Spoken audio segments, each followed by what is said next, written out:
শ্যামলী আক্তার লিখেছেন, কর্মক্ষেত্র থেকে ছুটিতে শ্বশুরবাড়ি অথবা বাবার বাড়িতে গিয়ে কসর নামাজ পড়তে হবে? কসর নামাজের সঠিক দূরত্ব এবং নিয়ম জানিয়ে উপকৃত করবেন দয়া করে।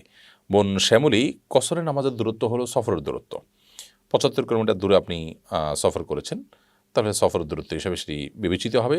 এটা নিয়ে, এটার ডেফিনেশন নিয়ে আরও নানা রকমের সফরের ডেফিনেশন সংজ্ঞা নিয়ে অনেক কথা আছে। এটা একটা প্রসিদ্ধ মত এবং আমাদের দেশের ওলামা ইকরাম সচরাচর সাধারণত এই মতটিকেই অগ্রাধিকার দিয়ে থাকেন। অতএব সেটিকে আপনি মূল ধরে আগাতে পারেন। এক। দ্বিতীয়ত হলো, সফরের দূরত্বে যাওয়ার পর আপনি কসর নামাজ পড়বেন।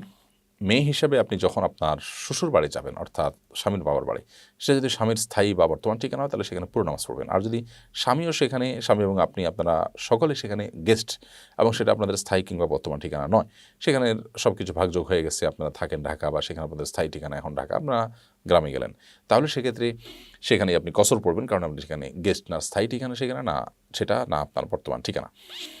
আর আপনার বাবার বাড়ি যদি আপনি যান তাহলে সেক্ষেত্রে আপনি সেখানে তো সেটা আপনার স্থায়ী ঠিকানাও না, বর্তমান ঠিকানাও না, যেহেতু আপনি সেটাকে স্থায়ী ঠিকানা হিসাবে ব্যবহার করেন না, আর বর্তমান ঠিকানা তো নাই। হ্যাঁ, যদি এমন হয় যে বাবার বাড়িতে আপনার আলাদা থাকার কক্ষ আছে, আলাদা থাকার রুম আছে, জায়গা আছে, অ্যারেঞ্জমেন্ট আছে, সেখানে আপনি থাকেন, তাহলে সেক্ষেত্রে আপনি পুরো নামাজ সেখানে পড়বেন, মুকিম আপনি হবেন। সেক্ষেত্রে আপনার জন্য পুরো নামাজ পড়া জায়েজ হবে।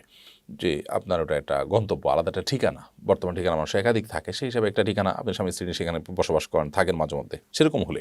তাসভিন লিখেছেন, বিবাহ পড়ানোর সময় ছেলে মেয়ে আলাদা কক্ষে থাকতে হবে। মেয়ের 3জন মাহরাম গিয়ে মেয়ের কাছ থেকে কবুল নিয়ে ছেলের কাছে আসবেন। বিয়ে পড়ানোর সময় ছেলে মেয়ে আলাদা রুমে থাকা, এইটা নাকি বিবাহের সহি পদ্ধতি?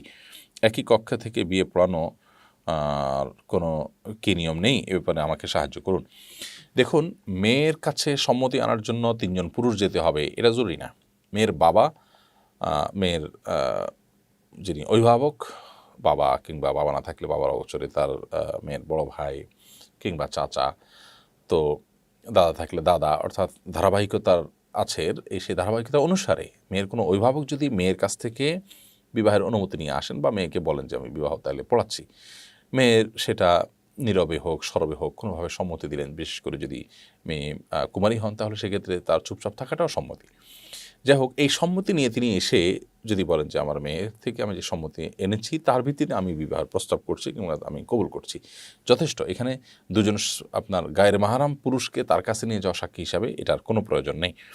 এরপর বিষয় হলো যে একই কক্ষে থাকা না থাকাতে আসলে কিছু আসে যায় না, কিন্তু এটা ঠিক যে আগদ হওয়ার আগ পর্যন্ত তারা স্বামী স্ত্রী নন। অতএব এক কক্ষে যদি তারা দুজন থাকে নির্জনে, আর এদিকে আগদ সংগঠন হয়, তাহলে সেটা জায়েজ নাই। হ্যাঁ, যদি এমন হয় যে আগদ সংগঠন হচ্ছে ওই মজলিসে মেয়ে আছে কিন্তু পর্দার সাথে আছে, এখানে অন্য পুরুষরা আছে, তাহলে কোনো অসুবিধা নেই।